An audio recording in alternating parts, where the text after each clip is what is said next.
Assalamualaikum warahmatullahi wabarakatuh. Selamat siang teman-teman dan peserta yang kami hormati.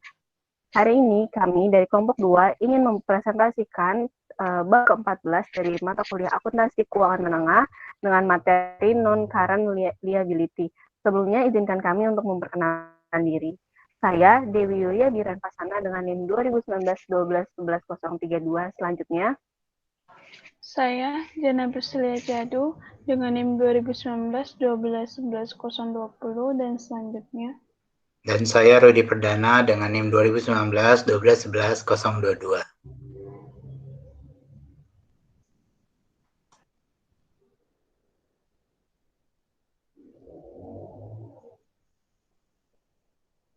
Untuk chapter 14 ini kita akan membahas mengenai 4 materi, yaitu ada bonds payable, ada extinguishment of non-current liability, ada long-term notes payable, dan presentation and analysis. Ini merupakan preview untuk chapter 14. Yang pertama ada bonds payable. Bonds payable itu merupakan contoh dari kewajiban tidak lancar. Nah, kewajiban tidak lancar atau hutang jangka panjang terdiri dari arus keluar yang diharapkan dari sumber daya yang timbul dari kewajiban sekarang yang tidak terhutang dalam 1 tahun atau siklus operasi perusahaan mana yang lebih lama. Dengan hutang jangka panjang itu memiliki berbagai perjanjian atau batasan. Contohnya itu ada hutang obligasi atau bonds payable, ada wesel bayar jangka panjang, ada hutang hipotek, ada kewajiban pensiun, dan liabilitas sewa. Nah, untuk jenis obligasi sendiri, ini merupakan jenis-jenis yang biasa ditemukan dalam keseharian, yaitu ada obligasi aman dan obligasi tanpa jaminan atau debentur, ada obligasi jangka, obligasi serial, dan obligasi yang dapat dipanggil, obligasi konversi, obligasi didukung komoditas, dan obligasi diskon besar. Yang keempat ada obligasi terdaftar dan obligasi pembawa atau kupon. Dan yang terakhir ada income dan pendapatan obligasi. Nah, untuk penerbitan obligasi sendiri, kontrak obligasi dikenal dengan istilah bond identur, di mana merupakan janji untuk membayar yang pertama jumlah uang pada jatuh tempo yang sudah ditentukan dan membayar bunga periodik pada tingkat tertentu pada jumlah jatuh tempo, yaitu dengan nilai face value atau nilai nominal. Untuk sertifikat dari penerbitan obligasi biasanya bernilai 1.000 euro. Untuk pembayaran bunga biasanya dilakukan setengah tahun dan digunakan ketika jumlah modal yang dibutuhkan terlalu besar untuk disuplai oleh satu pemberi pinjaman. Nah, ini merupakan contoh dari pencatatan obligasi perusahaan. Itu disediakan nama perusahaan, suku bunga dibayarkan sebagai persen dari nilai par, ada harga sebagai persen dari nilai par, suku bunga berdasarkan harga, dan ada rating dari kelayakan kredit. Nah, yang selanjutnya kita membahas mengenai penilaian dan akuntansi obligasi. Nah, untuk penerbitan dan pemasaran obligasi kepada publik biasanya membutuhkan waktu berminggu-minggu atau berbulan-bulan, di mana perusahaan penerbit harus mengatur jaminan emisi, mendapatkan persetujuan regulasi dari penerbitan obligasi, menjalani audit dan menerbitkan prospektus dan mencetak sertifikat obligasi. Nah, untuk harga jual obligasi biasanya ditentukan oleh penawaran dan permintaan pembeli atau penjual, risiko relatif, kondisi pasar, dan keadaan ekonomi. Untuk komunitas investasi, menghargai obligasi dengan nilai sekarang dari arus kas masa depan yang diharapkan yang terdiri dari interest dan principal. Nah, untuk penilaian dan akuntansi obligasi biasanya ditanyakan bagaimana Anda menghitung jumlah bunga yang sebenarnya dibayarkan kepada pemegang obligasi setiap periode, itu dengan mengalihkan tingkat bunga dikalikan dengan nilai nominal obligasi.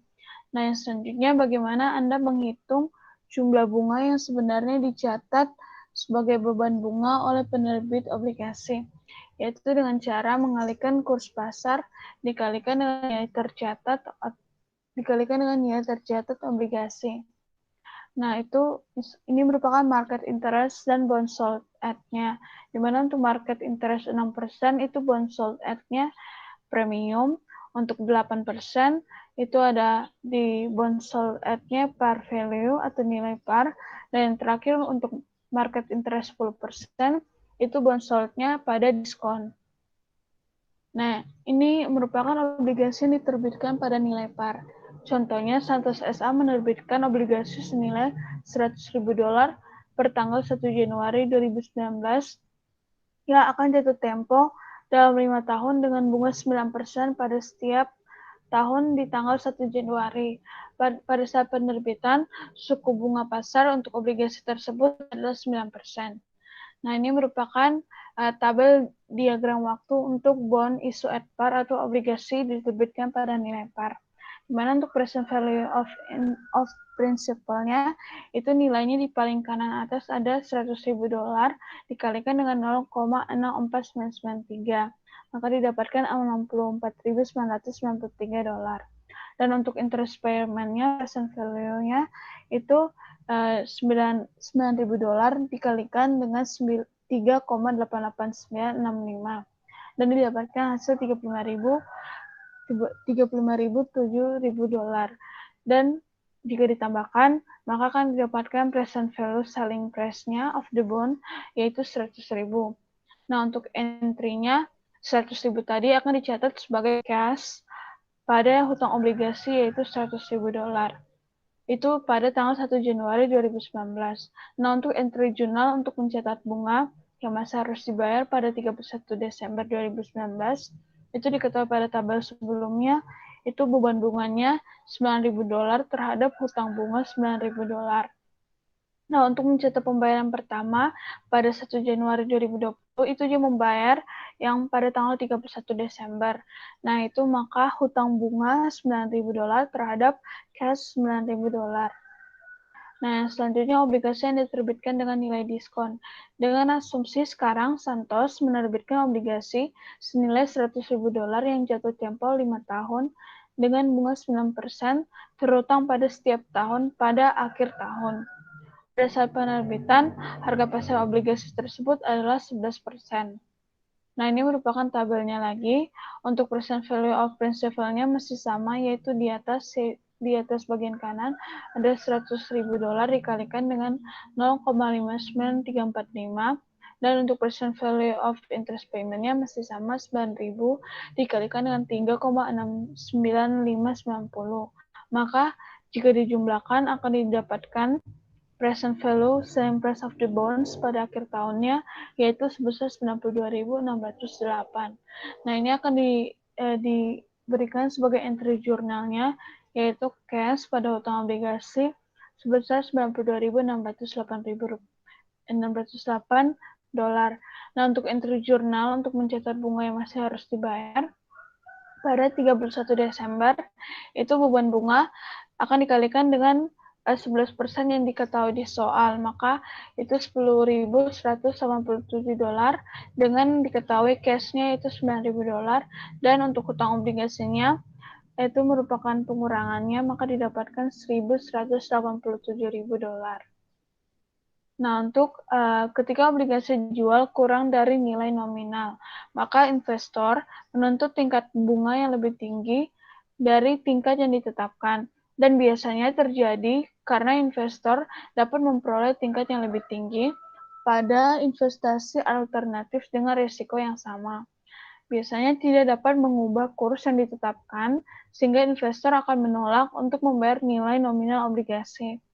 Dan yang terakhir, biasanya investor menerima bunga pada tingkat bunga yang dihitung berdasarkan nilai nominal, tetapi mereka sebenarnya memperoleh suku bunga efektif karena membayar kurang dari nilai nominal obligasi. Ya, kita akan membahas metode bunga efektif yang disebutkan di sebelumnya, di mana untuk obligasi diterbitkan dengan diskonto, itu jumlah yang dibayarkan pada saat jatuh tempo akan lebih dari jumlah penerbitan. Yang kedua, obligasi yang diterbitkan dengan harga premium, perusahaan akan membayar lebih sedikit pada saat jatuh tempo dibandingkan dengan harga penerbitannya. Yang ketiga ada penyesuaian biaya, dicatat sebagai beban bunga obligasi selama umur obligasi melalui proses yang disebut dengan amortisasi. Dan yang keempat, untuk prosedur yang diperlukan untuk amortisasi itu yaitu ada metode bunga efektif yang disebutkan dengan amortisasi nilai sekarang. Nah, untuk metode bunga efektif ini akan menghasilkan beban periodik yang sama dengan presentasi konstan dari nilai yang tercatat obligasi. Di mana untuk perhitungannya ada bond interest expense akan dikurangi dengan bond interest paid. Di mana untuk bond interest expense didapatkan dengan carrying value of bonds at beginning period dikalikan dengan effective interest rate, dan untuk bond interest paid didapatkan dengan face amount of bonds dikalikan dengan state interest rate. Maka untuk bond interest rate expense dikurangi dengan bond interest paid akan didapatkan amortization amount-nya. Nah, untuk yang pertama, metode bunga efektif dengan obligasi yang diterbitkan pada nilai diskon. Nah, untuk yang pertama itu Evermaster AG menerbitkan $100.000 dari 8% obligasi berjangka pada 1 Januari 2019 yang akan jatuh tempo pada 1 Januari 2024. Nah, untuk hutang bunga setiap 1 Juli dan 1 Januari, di mana investor membutuhkan suku bunga efektif 10%, maka akan dihitung hasil obligasinya, di mana yang pertama untuk maturity value of bonds-nya ada diketahui di soal, yaitu €100.000 dengan present value-nya itu pada setiap 5 tahun dengan bunganya 10%, maka didapatkan dengan itu mendapatkan dari nilai FVF dan PVF 10,5% dengan dikalikan €100.000-nya dikalikan dengan sesuai nilai tabel yang akan dicari, yaitu 0,61391. Maka itu didapatkan €61.391. Nah, untuk present value-nya itu diketahui 4.000 untuk interest payable yang berlangsung selama 5 tahun dengan nilai bunganya, suku bunga efektifnya 10%. Nah, 4.000 ini akan dikalikan dengan nilai pada tabel yang dicari, yaitu 7,72173, maka akan didapatkan nilai untuk interest payable-nya, yaitu €30.887. Dengan proses from sale of bonds-nya diketahui dengan pengurangan 100.000 dengan yang sebelumnya, maka didapatkan 7.722.000 dari 100.000 dikurang €92.278, di mana nilai €7.722 ini merupakan nilai diskon dari bonds payable-nya. Dan selanjutnya untuk tabelnya itu kan sebelumnya diketahui 100.000 dikalikan dengan nilai tabelnya kan tadi ini ya, 100.000-nya akan dikalikan dengan pada untuk periode ke-10 di mana sebesar 5%. Maka akan dikalikan dengan nilai pada tabel 0,61391. Makanya tadi present value-nya yaitu sebesar €61.391. Untuk yang tadi kan perhitungan dari semi-annual payment 4.000 dikalikan dengan untuk sama periode ke-10 dengan bunga efektif 5%. Maka 4.000 dikalikan dengan pada nilai tabel yaitu 7,721173 didapatkan 30.887. Nah, yang ini merupakan untuk perhitungan dari schedule of bond discount amortization, di mana untuk tahunnya ada 5 tahun dan 8% bond sold to yield 10%. Di mana untuk nilai pada tanggal 7 Januari 2019 untuk pada bagian A 4.000 itu diketahui dengan 100.000 dikalikan dengan 8% dan dikalikan dengan sebulan berjalan yaitu 6 bulan dibagikan dengan 12 bulan. Maka didapatkan 4.000. Dan untuk pada bagian kedua, untuk interest expense di B masih tanggal 7 Januari, yaitu didapatkan dengan 92.278 dikalikan dengan 10% dan dikalikan dengan 6/12. Dan untuk diskon amortisasi, itu diketahui dengan pengurangan 4.614 euro dikurangi dengan 4.000 euro yang merupakan nilai dari B dan A. Dan untuk nilai D, itu carrying amount of bonds pada 7 Januari 2019, itu didapatkan 92.892 dengan pertambahan dari nilai pada C, yaitu 614, ditambahkan dengan nilai 92.278. Nah, ini merupakan jurnal entry untuk 1 Januari 2019. Di mana untuk cash-nya pada bonds payable itu diketahui di paling atas kanan, yaitu 92.278 euro. Nah, untuk jurnal entry to record first payment dan amortisasi dengan diskon pada tanggal 1 Juli 2019. Di mana untuk interest expense-nya itu diketahui ada 4.614 itu pada nilai B, dan untuk bonds payable-nya diketahui 614 pada nilai C, dan untuk nilai cash-nya itu 4.000. Nah, untuk merecord accrued interest dan amortisasi pada Desember 31, 2019 dengan memakai nilai pada awal Januari 2020. Maka untuk interest expense-nya diketahui 4.645 dengan interest payable-nya pada 1 Januari 2020 4.000 euro, dan untuk bonds payable-nya sebesar 645 euro. Yang selanjutnya untuk metode bunga efektif dengan obligasi diterbitkan dengan nilai premium. Untuk Evermaster Corporation menerbitkan 100.000 euro dari 8% obligasi yang jangka waktunya 1 Januari dan akan jatuh tempo pada 1 Januari 2024 dengan hutang bunga 1 Juli dan 1 Januari, di mana investor membutuhkan suku bunga efektif 6%. Maka kita akan menghitung lagi hasil dari obligasinya, di mana masih seperti yang sebelumnya. Untuk maturity value of bonds payable-nya 100.000 dengan present value-nya 100.000 dikalikan dengan 0,74409, dan untuk present value interest payable semi-annually-nya untuk 5 tahun yaitu 4.000 dikalikan dengan 8,53020. Nah, di mana kedua jumlah tersebut akan dijumlahkan dan didapatkan proses from sale of bonds 108.530. Dan untuk selisihnya 100.000 dikurangi dengan 108.530 akan didapatkan sebagai premium on bonds payable 8.530 euro. Di mana untuk perhitungan present value-nya akan dibahas pada tabel selanjutnya. Yaitu untuk yang pertama menghitung face value, present dari face value-nya. Diketahui 100.000 akan dikalikan dengan periode ke-10 di tingkat bunga 3%.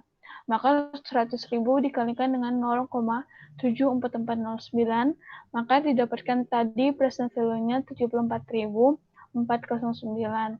Yang selanjutnya untuk seminal payment-nya pada periode ke-10 dengan tingkat bunga 3%, maka 4.000 akan dikalikan dengan nilai tabel yaitu 8,53020.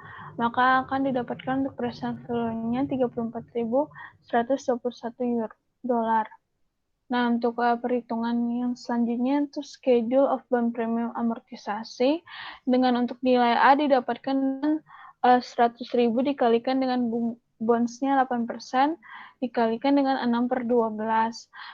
Dan yang kedua untuk interest expense pada Juli tanggal 1 itu 108.530 atau nilai pada 1 Januari 2019 dikalikan dengan to yield-nya kan tadi 6% dikalikan dengan 6/12. Nah, yang selanjutnya untuk nilai C yaitu 754 diketahui dengan pengurangan nilai pada A dan nilai pada B yaitu 4.000 dikurangi dengan 3.256. Dan untuk yang D, yaitu 107.786 diketahui dengan pengurangan pada 1 Januari 2019, yaitu 108.530 dikurangi dengan premium amortisation-nya 744.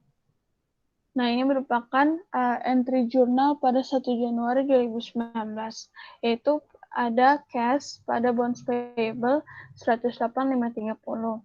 Nah, untuk jurnal entry untuk merecord first payment dan amortisasi pada 1 Juli-nya itu ada interest expense dan bonds payable pada cash, di mana diketahui untuk interest expense itu pada nilai B yaitu 3.256 dan untuk bonds payable-nya itu premium amortisasi yaitu 744 dan untuk nilai cash-nya ada 4.000 pada 7 Juli 2019. Dan selanjutnya metode bunga efektif accrued interest atau bunga yang masih harus dibayar. Di mana untuk pertanyaannya apa yang akan terjadi jika Evermaster menyusun laporan keuangan pada akhir Februari 2019. Dalam hal ini, perusahaan memprotata premi dengan jumlah bulan yang sesuai sampai pada beban bunga yang sesuai sebagai berikut. Di mana untuk interest accrualnya 4.000 euro akan dikalikan dengan 2/6 dan untuk premium amortisation-nya yaitu 744 dikalikan dengan 2/6. Maka itu didapatkan interest expense-nya untuk Januari sampai dengan Februari yaitu sebesar 1.085,33 euro. Untuk perhitungan dari recourse yang terjadi untuk accrualnya itu ada interest expense yaitu sebesar 1.085,33 euro dan bonds payable-nya pada premiumnya sebesar 208 euro dan untuk interest payable-nya itu didapatkan nilai interest accrual yaitu sebesar 1.033,33 euro. Yang selanjutnya ini masih metode bunga efektif yang diterbitkan di antara tanggal bunga, di mana investor obligasi akan membayar bunga yang masih harus dibayar kepada penerbit sejak tanggal pembayaran bunga terakhir hingga tanggal penerbitan. Pada saat tanggal pembayaran bunga tengah tahun berikutnya, investor obligasi akan menerima pembayaran bunga 6 bulan penuh, di mana untuk ilustrasinya Evermaster menerbitkan obligasi 5 tahun tertanggal 1 Januari 2019 dan pada Mei 2019 memiliki nilai nominal yaitu 100.000 euro, di mana Evermaster akan melakukan pencatatan penerbitan obligasi antara tanggal bunga sebagai berikut. Yang pertama untuk cash pada bond payable-nya yaitu diketahui di soal nilai nominalnya 100.000 euro dan untuk interest expense-nya didapatkan dengan 100.000 euro dikalikan dengan 0,08 per 4/12 karena sudah berjalan sampai bulan Mei. Maka didapatkan cash pada interest expense-nya yaitu sebesar 2.667. Yang selanjutnya untuk obligasi yang diterbitkan pada nilai par, di mana untuk 1 Juli 2019, 2 bulan setelah tanggal pembelian, Evermaster membayar bunga 6 bulan kepada investor dengan membuat catatan berikut, di mana itu untuk interest expense-nya diketahui 4.000 dari perkalian 100.000 dikalikan dengan 0,08 per 1/2, maka didapatkan nilai $4.000 yang akan dicatat pada 7 Juli 2019. Dan selanjutnya untuk metode bunga efektif untuk obligasi yang diterbitkan dengan nilai diskon ataupun nilai premium, di mana untuk mengasumsikan obligasi Evermaster sebesar 8% yang akan diterbitkan pada Mei 2019, di mana menghasilkan 6%. Dengan demikian, obligasi diterbitkan untuk harga premium yaitu 108.039.000 euro. Untuk Evermaster-nya mencatat terbitan obligasi pada tanggal bunganya sebagai berikut dengan cash cash pada bond payable-nya itu diketahui di soal 108,39 euro, dan untuk cash pada interest expense-nya diketahui dengan 100.000 dikalikan dengan bunga 8%, dan untuk 4/12 pada bulan Mei, maka akan didapatkan cash pada interest expense-nya itu sebesar 2.667 euro. Dan untuk Evermaster akan kemudian menentukan beban bunga pada tanggal penjualan 1 Mei 2019, bukan dari awal bulan. Maka akan ditentukan untuk interest expense-nya. Yang pertama, carrying value of bonds diketahui di soal tadi, yaitu 108.039 euro. Dan untuk effective interest rate-nya yaitu diketahui dengan 6% akan dikalikan dengan 2/12. Maka akan didapatkan nilai efektif interest rate-nya itu 1%. Dengan untuk akan dikalikan dengan 1%. Maka diketahui interest expense untuk 2 bulan yaitu sebesar 1.080 euro. Yang selanjutnya untuk mengamortisasi premi obligasi yang juga hanya untuk 2 bulan. Dengan untuk yang pertama ada cash interest paid on July 2015 yaitu dengan perhitungan 100.000 akan dikalikan dengan 8%, dan untuk periode sampai Juli maka 6 bulan per 12 didapatkan 4.000 euro. Dikurangi dengan cash interest received on May, diketahui dicari di slide sebelumnya yaitu 2.667. Maka untuk pengurangannya akan didapatkan net cash paid yaitu sebesar 1.333 euro. Dengan nilai bond interest expense untuk 2 bulan itu sudah dicari di sebelumnya itu sebesar 1.080 euro. Maka hasil pengurangan dari net cash paid dan bond interest expense akan menghasilkan premium amortisasi yaitu sebesar 2.053 euro. Nah, oleh karena itu, Evermaster membuat entry berikut pada 1 Juli 2019 untuk mencatat pembayaran bunga dan amortisasi premi. Di mana untuk interest expense yaitu pada cash yaitu sebesar 4.000. Nah, untuk bonds payable yang diketahui sebesar 253 euro terhadap interest expense yaitu 253 euro. Di mana untuk akun bunga beban bunga sekarang memiliki saldo debit yaitu 1.080 yang didapatkan dari pengurangan 4.000 dikurangi dengan 2.667 dan dikurangi dengan bonds payable 253 euro. Yang kedua membahas mengenai long term notes payable. Yang pertama untuk long term notes payable atau hutang wesel jangka panjang dengan akuntansi yang mirip dengan obligasi.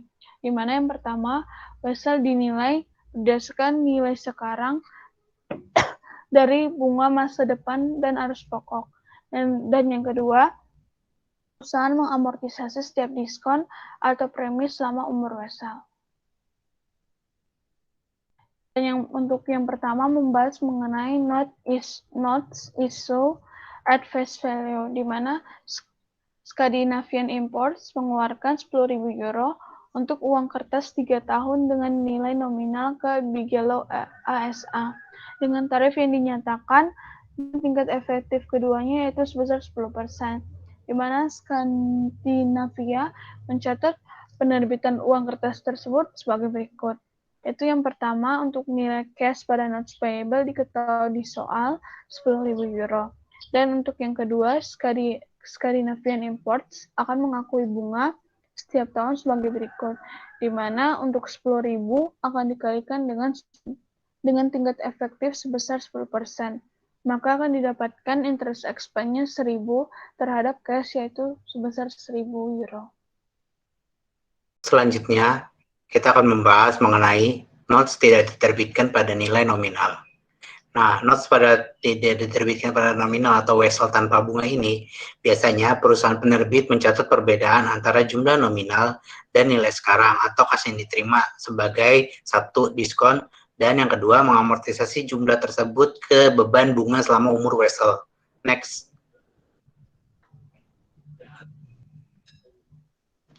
Nah, ini adalah salah satu contoh soalnya wesel tanpa bunga. Ilustrasinya Turtle Cove Company menerbitkan wesel bayar senilai 10.000 US dollar dalam jangka waktu 3 tahun tanpa bunga kepada Jeremiah Company. Tingkat deposit yang menyamakan total tunai yang harus dibayar itu kan 10 juta pada 10.000 US dollar pada saat jatuh tempo. Dan nilai sekarang atau harus masa depan yaitu 7.721,80 dolar. Kas pada tanggal penerbitan adalah 9%. Ini adalah di diagramnya. Next. Nah, ini jurnalnya Turtle Cove mencatat penerbitan uang kertas sebagai berikut. Kas 7.721,80 dan pada wesel bayar itu 7.721,80 dapat dari 10.000 dikali tabel present value dari 3 tahun dan 9%. Next. Nah, ini adalah salah satu schedule amortisasinya bisa dilihat. Kan tadi di awal dimasukin 7.721,80. Nah, pada saat amortisasi kan dikali 9% bunganya. Berarti dapatlah 694,96. Lalu dimasukkanlah lagi di kolom B dan C. Kemudian dia di kolom C ini dia kan otomatis nambah tuh untuk mencapai supaya nilainya 10.000. Nah, dari situ itu akan selalu bertambah sampai ke bawah. Nah, jurnal pada saat awal amortisasi ini dia nilainya akunnya beban bunga pada waktu bayar sebesar 694,96 dolar. Next. Nah, sekarang wesel berbunga, salah satu contohnya ilustrasi Mereko mengeluarkan uang tunai senilai 10.000 dalam jangka waktu 3 tahun dengan bunga 10% pada Morgan Corporation. Suku bunga pasar pada untuk wesel ini resikonya 12%, dalam suku bunga efektifnya 12% lebih besar dari suku bunga yang ditetapkan atau sebesar 10%. Nah, sekarang dari wesel itu lebih kecil dari nominalnya. Nah, dicatat dalam nilai nominal tadi yang sudah dijelaskan 10.000. Adanya 10.000. Kan tadi sebelumnya ada present value. Nah, present value ini kita ambil dari 3,12% dikali 10.000. Nah, dalam tabel present value itu kan dia nilainya 0,71178. Nah, hasilnya nanti dikali 10.000 dapatlah 7.118. Nah, kemudian untuk dia pembayaran selama annuity berarti kan tinggal dimasukin aja present value annuity dari tabel. Nah, tabelnya ini nilainya kan 2,401,183 dikali 1.000. Hasilnya 2.412. Nah, 2.412 ini kan ditambah dengan present value sebelumnya jadi 9.520 dan 950 ini sebagai pengurang face value atau 10.000 itu dapatlah 450.000 dan ini dianggap sebagai diskon. Next. Nah, jurnal yang tadi kan dapat tuh 952.000. Nah, jurnalnya itu cash pada wesel bayar sebesar 9.520.000. Next. Nah, ini schedule-nya sama yang tadi seperti yang dijelaskan. Kan tadi dapat carrying amount start dia di amortisasi awal itu 9.520. Nah, untuk di kolom A ini kan dia kan pembayarnya sama tuh sama anuitas 1.000 semua sampai akhir tahun. Nah, untuk mencatat amortisasi interest expense-nya berarti kan 952.000 itu dikali sama 12%, dapatlah 1.142. Nah, 1.142 ini nanti dikurang 1.000 karena kan dia dapat pembayaran bebannya, berarti diskon yang diamortisasi kan 142.000. Nah, 142.000 ini akan menambah nilai dari carrying amount-nya sampai nanti di tahun ketiga atau saat jatuh tempo dapatkan nilai 10.000. Nah, pencatatan jurnal pada saat diskon bunga ini berarti kan akunnya beban bunga pada wesel bayar dan kas. Beban bunga itu nominalnya 1.142, wesel bayar itu diskonnya 142 dan kas yang dibayarkan itu 1.000. Next. Nah, sekarang situasi pembayaran notes apabila terjadi kekhususan atau situasi khusus. Catatan yang dikeluarkan itu biasanya untuk properti barang atau jasa. Saat menukarkan instrumen hutang dengan properti barang atau jasa dalam transaksi ditawar, tingkat bunga yang disebutkan dianggap wajar, kecuali ada 3 kondisi. Yang pertama, tidak ada suku bunga yang dinyatakan, atau yang kedua, suku bunga yang dinyatakan itu tidak masuk akal atau tidak relevan, dan yang ketiga, jumlah nominal yang dinyatakan berbeda secara material dari harga tunai saat ini. Untuk itu yang sama atau serupa dari nilai wajar instrumen utang saat ini. Next. Sekarang kita akan memasuki pilihan suku bunga. Jika perusahaan tidak dapat menentukan nilai wajar dari properti, barang, dan jasa, atau hak lainnya, dan jika Wesel tidak memiliki nilai pasar siap pakai, maka nilai sekarang dari Wesel itu harus ditentukan oleh perusahaan untuk mendekati tingkat bunga yang berlaku atau bisa kita sebut imputasi. Nah, pilihan tarif yang dipengaruhi itu dipengaruhi oleh satu tarif yang berlaku untuk instrumen serupa, yang kedua faktor yang seperti perjanjian yang membatasi agunan, jadwal pembayaran, dan tingkat bunga utama yang ada. Next. Ini sebagai contohnya ilustrasi pada tanggal 31 Desember, Wunderlich Place menerbitkan surat promes yang pada Brown Interiors itu nominalnya 550.000 dan jatuh temponya 31 Desember 2024. Berarti kan 5 tahun tuh, 5 tahun jatuh temponya. Yang dikenakan tingkat bunganya 2% dibandingkan pada akhir setiap tahun. Nah, Wunderlich ini tidak dapat langsung menentukan nilai wajarnya dari jasa arsitektur dan Wesel juga tidak dapat dipasarkan. Nah, berdasarkan ini kreditnya Wunderlich dan tidak ada agunan dan tingkat bunga utama pada tanggal tersebut itu tidak dijelaskan dan bunga yang berlaku atas utang Wunderlich itu perusahaan yang menetapkan sebesar 8%. Sebagaimana di sini dalam keadaan ini. Next.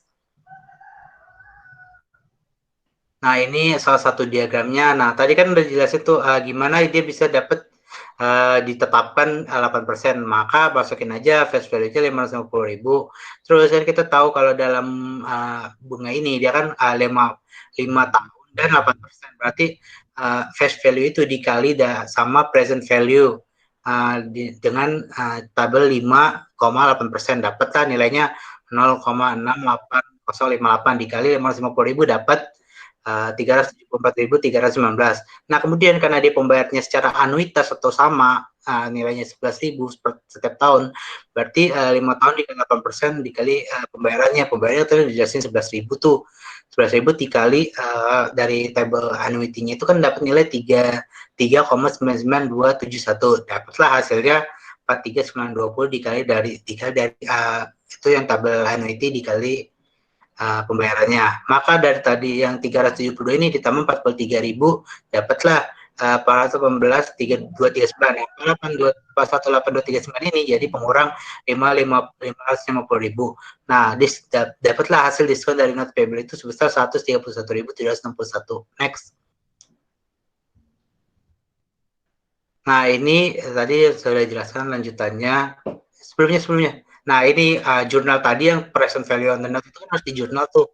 Maka jurnalnya itu bangunan atau konstruksi dalam proses dan Wesel bayar sebesar 408.239. Next.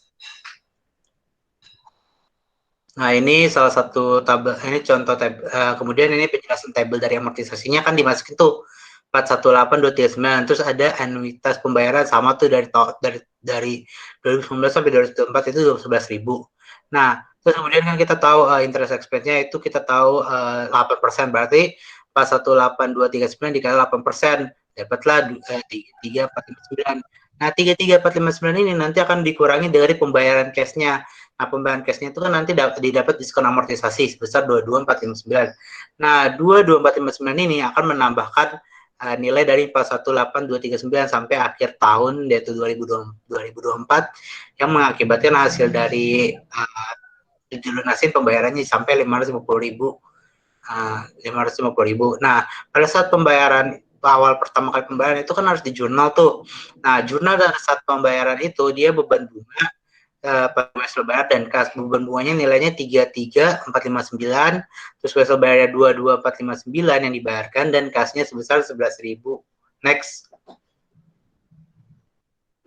Sekarang masuk ke hutang Wesel hipotek atau bisa kita bilang surat promes yang dijamin dengan dokumen yang disebut hipotek yang menjaminkan hak milik atas properti sebagai jaminan atas pinjaman. Itu terdiri dari satu bentuk umum dari Wesel bayar atau jangka panjang, dua hutang penuh pada saat jatuh tempo atau dengan dicicil, tiga hipotek dengan suku bunga tetap, dan yang keempat hipotek tingkat variabel. Next. Sekarang kita memberikan salah satu contoh penghapusan kewajiban tidak lancar. Nah, bagaimana sih situasi apa sih saat dia akan dihapus? Nah, ini ada 3 situasi umum selain pembayaran saat jatuh tempo, yaitu penghapusan uang tunai sebelum jatuh tempo, penghapusan dalam transfer aset dan atau sekuritas, dan yang ketiga penghapusan dengan modifikasi istilah. Next. Terus ini ada pemadaman atau extinguish dengan uang tunai sebelum jatuh tempo. Nah, kondisinya itu apabila jumlah tercatat bersih lebih besar dari harga perolehan kembali, itu dapatlah keuntungan. Apabila harga perolehan kembali itu lebih besar dari jumlah yang tercatat lebih bersih, itu bisa disebut sebagai kredit macet. Pada saat perolehan kembali, premi atau diskon yang belum diamortisasi harus diamortisasi dulu sampai dengan tanggal perolehan kembali. Next.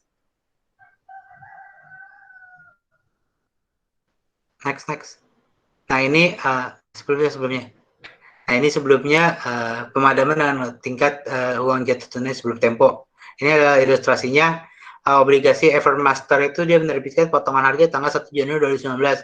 Jatuh tempo dalam 5 tahun dalam obligasi itu senilai 10.000. Tingkat kuponnya 8% dibayarkan setengah tahun dan dijual yang menghasilkan 10%. Nah, ini adalah tabelnya gimana dia bisa dapat 92,78 itu dari amortisasi yang sudah dijelaskan sebelumnya.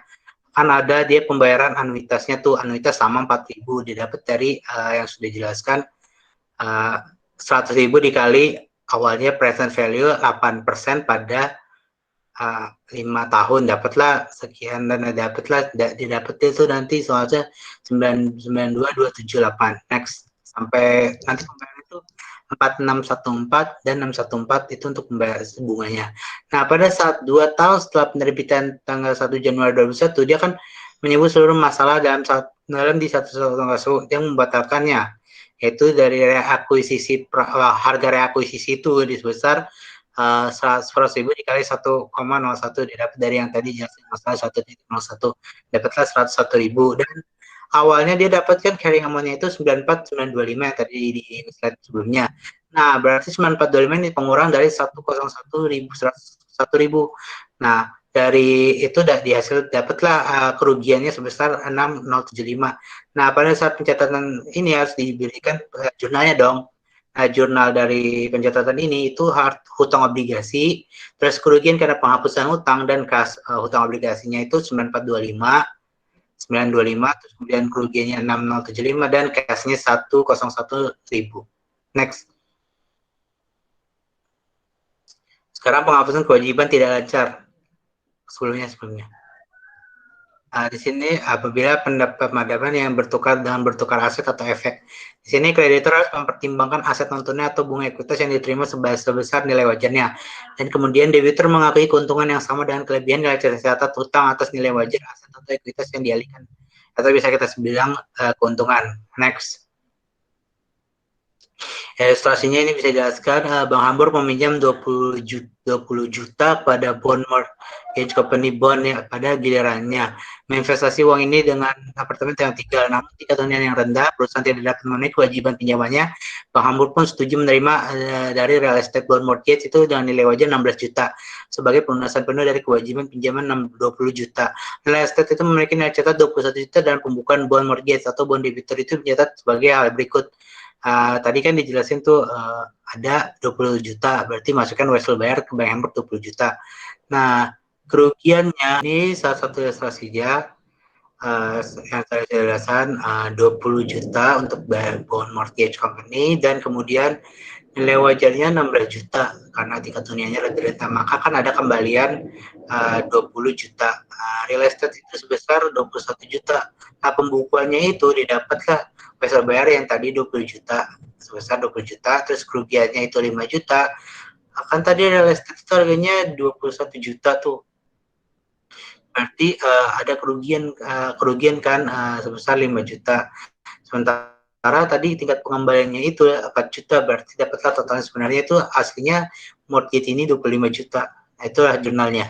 Next. Sekarang pemberian bunga ekuitas. Sebagai contoh, asumsikan bahwa Bank Hamburg ini setuju menerima 320.000 saham biasa dari bond mortgage. Dari bond mortgage itu parnya 10. Dengan nilai wajar 16 juta dan pelunasan kewajiban 10 juta. Maka dijurnalkan wesel bayar itu 20 juta, tadi penuhnya, modal sahamnya tadi 320 dikali 10 par jadi 3.200.000, saham premiumnya itu tadi 12.800, dan kerugian tadi yang dimasukkan kan ada 4 juta, berarti tinggal masukin aja 4 juta. Next.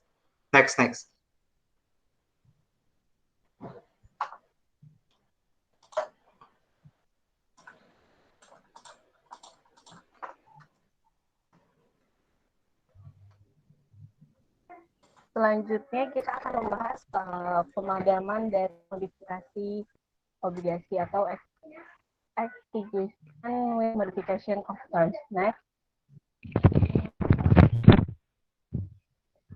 Jadi kredit mungkin menawarkan satu atau kombinasi dari modifikasi berikut. Yang pertama ada penurunan suku bunga ditetapkan, yang kedua ada pajangan tanggal jatuh tempo dari jumlah wajah hutang, yang ketiga ada pengurangan jumlah wajah hutang, dan yang terakhir adalah pengurangan atau penundaan hutang bunga. Next. Kemudian kita akan membahas opsi nilai wajar. Next. Opsi nilai wajar yang dimaksud adalah kewajiban tidak lancar yang dicatat sebesar nilai wajarnya dengan keuntungan yang belum direalisasi atau rugi yang dilaporkan sebagai bagian dari laba bersih. Next. Nah, ini adalah contohnya. PT IJK menerbitkan obligasi dengan nilai nominal sebesar 500 juta rupiah dan kupon 6% pada tanggal 1 Mei 2012. Kemudian PT IJK menggunakan opsi nilai wajar dalam pencatatan obligasi. Pada tanggal 31 Desember 2012, nilai obligasi menjadi 480 juta rupiah akibat peningkatan suku bunga pasar menjadi 8%. Next. Kemudian pencatatannya menjadi seperti ini. Utang obligasi sebesar 20 juta, kemudian unrealized holding gain or loss atau pendapatan sebesar 20 juta. Next. Selanjutnya kita akan membahas off balance sheet. Next. Financing merupakan upaya untuk meminjam uang sedemikian rupa untuk mencegah merekam kewajiban bentuk yang berbeda. Nah, dapat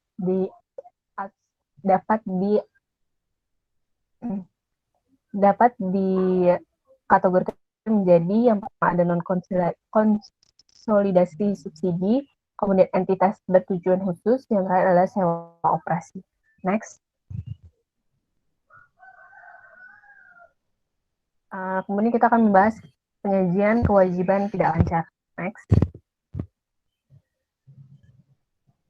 Pengungkapan catatan umumnya menunjukkan sifat kewajiban tanggal jatuh tempo, tingkat suku bunga, sebut ketentuan, hak konversi, pembatasan yang dikenakan oleh kreditur, dan aset yang ditunjukkan atau dijaminkan. Nah, nilai wajar utang harus mengungkapkan pembayaran di masa mendatang untuk tenggelam persyaratan dana dan jumlah jatuh tempo utang jangka panjang masing-masing selama 5 tahun ke depan. Next. Kemudian kita akan memasuki soal jawab.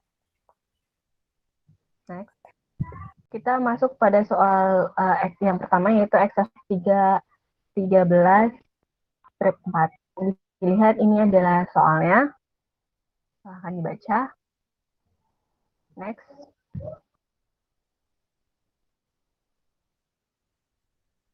Sorry, di back.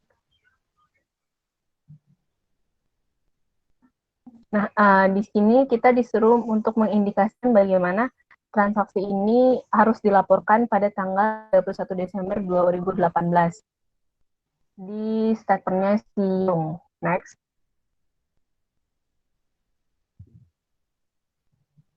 Yang pertama, kewajiban jangka pendek akan disajikan sebagai kewajiban jangka pendek di neraca per 31 Desember 2018.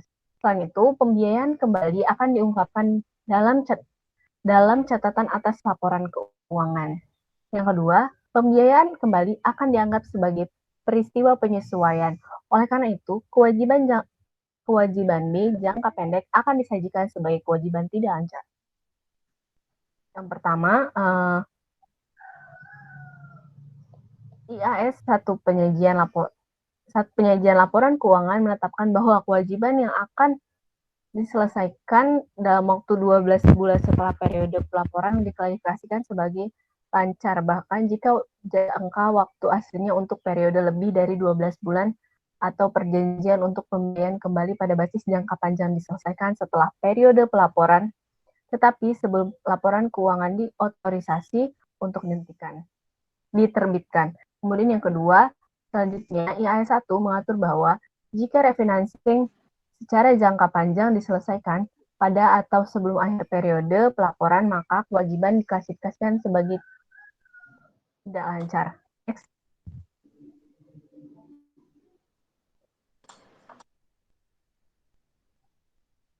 Kemudian kita masuk pada soal E1314. Soal bisa dibaca soalnya ada di buku. Untuk jawabannya yang pertama, yang A, restrukturisasi adalah program yang direncanakan dan dikendalikan oleh manajemen dan secara material mengubah yang pertama ruang lingkup bisnis dilakukan perusahaan, atau yang kedua cara bisnis itu berjalan dilakukan. Nah, contohnya seperti apa? Termasuk penjualan bisnis, lini bisnis, menghilangkan lapisan manajemen dan penutupan operasi di suatu negara. Yang kedua, yang jawaban B, kedua ketentuan tersebut adalah yang pertama, manajemen harus mempunyai rencana formal rinci untuk restrukturisasi. Kemudian, meningkatkan ekspektasi yang valid bagi mereka yang terpengaruh dengan implementasi atau pengumuman rencana. Next.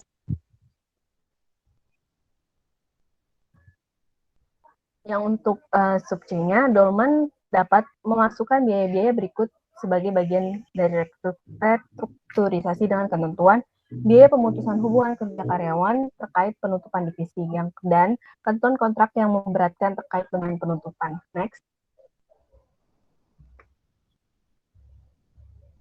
Selanjutnya kita akan membahas soal E1318. Nah, ini adalah salah satu contoh soal yang dapat dilihat. Ini membahas tentang environmental liabilitas. Sebagai contoh yang bisa dilihat soalnya berikutnya. Ada 3 instruksi dan kemudian sebelumnya di sini ada instruksinya. Yang pertama, prepare the journal entries untuk merecord dari depot atau environmental liability for a depot on Januari 2019 based on effective rate interest itu fair value-nya itu 39,087. Tadi dijelasin di atas itu Januari awal itu kan dia udah beli sebesar $600.000, dapat nilai jangka panjangnya itu 10 tahun. Sementara untuk penyisihan residual value itu dia diestimasi hanya punya $70.000. Nah, kemudian pada saat instruksi B itu dia prepare any journal entries untuk yang dibutuhkan untuk depot dan environmental liability saat Desember 2019. Di sini dia menggunakan straight line depresiasi dan estimasi residual value itu dibilang adalah 0 atau bukan 70.000. Nah, yang ketiga pada tanggal 1 Desember 2028 itu suruh kita minta untuk demolisi firm untuk dismantle dan removal jika tanknya itu harganya $80.000. Nah, berikut next.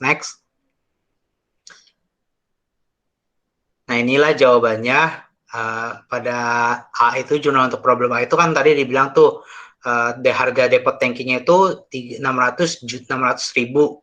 Maka masukkanlah di dalam kas itu 600.000. Nah, kemudian di saat instruksi A tadi itu kan dibilang sisanya 39.087. Nah, tinggal dimasukkan jurnalnya depot tangki minyak pada kewajiban lingkungan. Sebenarnya 39.087 dan nominalnya 39.087 pada kewajiban lingkungan. Nah, kemudian dapatlah jurnal untuk problem B. Di sini kan dibilang estimasi biayanya itu kan 0 kan, dibilang residual value-nya 0. Berarti kita jurnal ini beban depresiasinya itu tadi sebesar 60.000 beban depresiasi pada akumulasi depresiasi dapat 60.000 itu dapat dari 600.000 dibagi 10 tahun pemakaian atau umurnya. Nah, kemudian pada saat tadi yang sebelumnya kan tadi ada 2 tuh, depot tangki 39.087. Nah, dimasukkan juga depresiasi pada saat itu juga di sebelum problem A. Dapatlah 39.087 dibagi 10 itu 10 tahun tahun yang bisa dipakai. Berarti dapatlah nilainya 3.909.000. Next. Nah, kemudian dapat kan tadi ada tuh beban bunganya. Beban bunganya itu 6% kan, berarti tinggal dikali aja 39087 dikali 6%. Kenapa dia beli ini? Karena yang diminta itu kan tahun ini yang nilainya 39087, maka nominalnya dipakailah 39087. Dapat pada jurnal beban bunga dan kewajiban lingkungan itu sebesar 2.345. Nah, kemudian jurnal untuk problem C dapatlah kewajiban lingkungan sebesar 70.000, kerugian tadi 10.000, dan yang dijual itu tadi harganya 80.000 kan. Sementara estimasi dananya itu 70.000, berarti tinggal dikurang aja untuk dapat kerugiannya itu sebesar 10.000. Nah, sebagai catatan, kerugian ini muncul karena biayanya itu dia melebihi estimasi. Estimasi yang dijual itu kerugiannya beda 10.000 doang, berarti itulah ruginya 10.000. Next. Nah, selanjutnya akan membahas mengenai P318 untuk premium entries, di mana untuk mendorong penjualan sereal sarapan Aladin, Lopdi, dan NV mendapatkan 1 kupon di setiap pot, di mana 5 kupon dapat ditukarkan dengan premium yang terdiri dari anak-anak boneka tangan. Pada tahun 2020, perusahaan membeli 40.000 boneka dengan masing-masing seharga 1,50 dan menjual 480 kotak Aladin di 3,75 per kotak. Dari pengalaman dengan penawaran premium serupa lainnya, perusahaan memperkirakan bahwa 40% dari kupon yang diterbitkan akan dikirimkan kembali untuk ditebus. Maka selama tahun 2020, 115 kupon akan disajikan untuk penebusannya. Di mana untuk instruksinya kita disuruh untuk menyiapkan entry journal yang harus dicatat pada tahun 2020 relatif terhadap premium plan. Yaitu yang pertama kita akan mencatat inventory of premium puppets, yaitu sebesar nilainya 60.000 yang didapatkan dengan 40.000 puppets pada nilai 1,50 per puppets-nya, di mana untuk inventory of premium puppets pada cash yaitu 60.000. Nah, untuk cash-nya itu sebesar 1.800.000 terhadap sales untuk merecord setiap 480 box dengan nilai per each-nya 3,75 euro. Yang selanjutnya untuk pencatatan untuk record redemption of 115.000 kupon, di mana untuk perhitungannya 115.000 akan dibagikan dengan 5 itu sebesar 5, yaitu 5 dengan jangka waktu 5 tahun dan akan dikalikan dengan 1,50 per each-nya.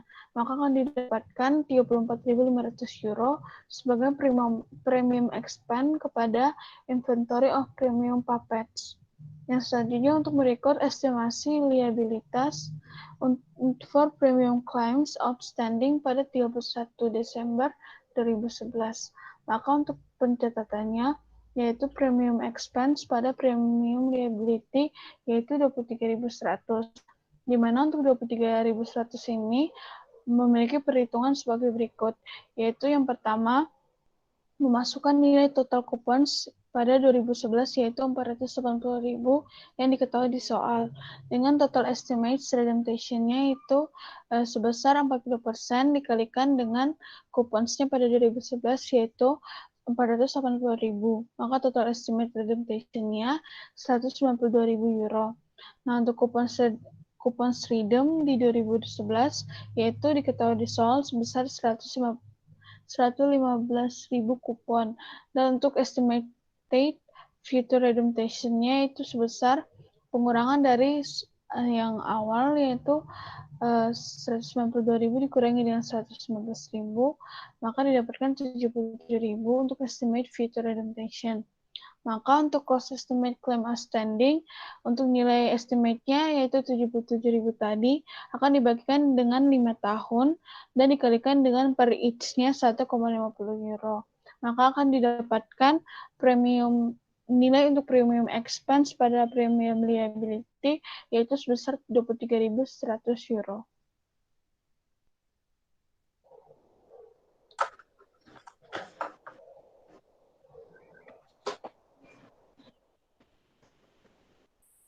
Sekian presentasi dari kami, kurang lebihnya mohon maaf. Wassalamualaikum warahmatullahi wabarakatuh.